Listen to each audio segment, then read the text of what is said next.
chez vous en ce samedi 6 mars. Comme toujours, je vous invite à vous nourrir de la parole de Dieu.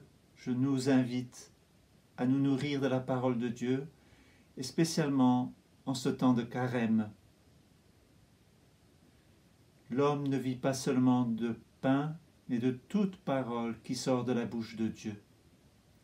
Alors l'évangile de ce jour, tiré de l'évangile selon saint Luc, au chapitre 15, nous donne la parabole du fils prodigue, du Père miséricordieux. Et je pourrais beaucoup commenter cet évangile, mais je préfère vous laisser la joie de découvrir cet évangile plus profondément, et je vais surtout l'éclairer avec ce que dit le prophète Michée et ce que dit le psaume. Nous voulons aujourd'hui célébrer cette miséricorde de Dieu. Cet évangile commence par les paroles. En ce temps-là, les publicains et les pécheurs venaient tous à Jésus pour l'écouter. Les pharisiens et les scribes récriminaient contre lui. Cet homme fait bon accueil aux pécheurs et il mange avec eux. Cet homme fait bon accueil aux pécheurs et il mange avec eux. Voilà la caractéristique de Jésus, lui qui n'est pas venu pour les bien portants, mais pour les malades, non pas pour les justes, mais pour les pécheurs. Cette parabole nous donne la miséricorde de ce Père qui a donné une part de son héritage à son fils, qui a délapidé cette fortune et qui, au loin, se souvient que c'était si bien à la maison paternelle. Et il se dit qu'il va retourner. Il va dire « Père, j'ai péché contre le ciel et contre toi, je ne suis pas digne d'être appelé ton fils. » Mais ce qui est important dans cette parabole, c'est le geste du Père. Lui, il n'a pas oublié son fils. Il attend le retour de son fils. Et donc, il est toujours à l'affût pour le retour de son fils. Écoutez ce que dit l'Évangile. Comme il était encore loin, son père l'aperçut. Et bien évidemment, le père attendait le retour de son fils. Il l'aimait trop. Comme il était encore loin, son père l'aperçut et fut saisi de compassion. Il courut se jeter à son cou et le couvrit de baisers. Le fils lui dit « Père, j'ai péché contre le ciel et envers toi. Je ne suis plus digne d'être appelé ton fils. » Mais le père dit à ses serviteurs « Vite, apportez le plus beau vêtement pour l'habiller. Mettez-lui une bague au doigt et des sandales aux pieds. Allez chercher le veau gras, tuez-le, mangeons et festoyons, car mon fils que voilà était mort, et il est revenu à la vie. Il était perdu, et il est retrouvé. » C'est toute la miséricorde de notre Dieu qui nous attend dans la lecture de sa parole, dans l'accueil de son Eucharistie, dans l'accueil de son sacrement de la réconciliation.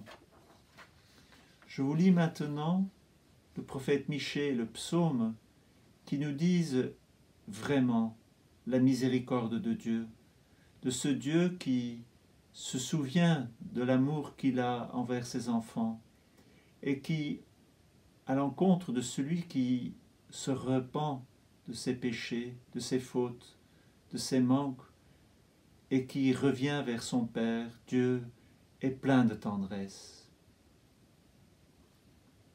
Qui est Dieu comme toi pour enlever le crime, pour passer sur la révolte comme tu le fais à l'égard du reste, ton héritage? Un Dieu qui n'obstine pas pour toujours dans sa colère, mais se plaît à manifester sa faveur. De nouveau, tu nous montreras ta miséricorde. Tu fouleras aux pieds nos crimes, tu jetteras au fond de la mer tous nos péchés.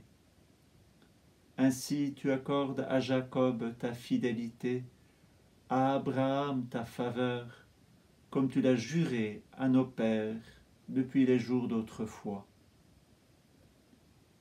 Donc, de nouveau, tu nous montreras ta miséricorde, tu fouleras aux pieds nos crimes, tu jetteras au fond de la mer tous nos péchés. C'est bien cela, notre Dieu. Il ne veut pas se souvenir de nos péchés, il nous aime trop. Et donc, dès que nous avons le cœur contrit, dès que nous nous souvenons de la maison de notre Père, de la bonté de Jésus, de la grandeur et la beauté de l'Église, Dieu nous pardonne.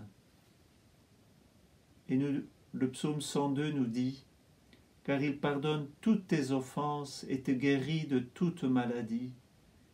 Il réclame ta vie à la tombe, c'est-à-dire il te sauve, et te couronne d'amour et de tendresse. Il n'est pas pour toujours en procès, ne maintient pas sans fin ses reproches. Il n'agit pas envers nous selon nos fautes, ne nous rend pas selon nos offenses. Comme le ciel domine la terre, fort est son amour pour qui le craint.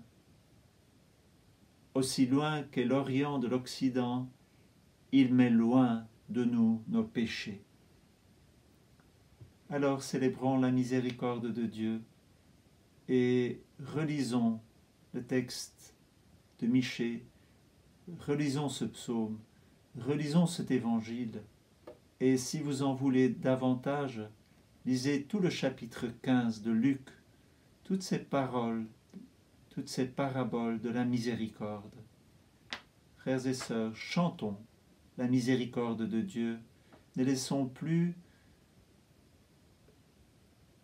nous-mêmes ou les autres nous condamner, mais plus profond que la condamnation et l'amour de Dieu, cet amour seul qui peut nous relever et qui peut nous donner le courage d'avancer. Dieu nous aime trop, laissons-nous regarder par lui. Il nous aime si profondément. C'est pour ça qu'il a bien voulu se livrer à la croix pour chacun. Bonne journée, à demain.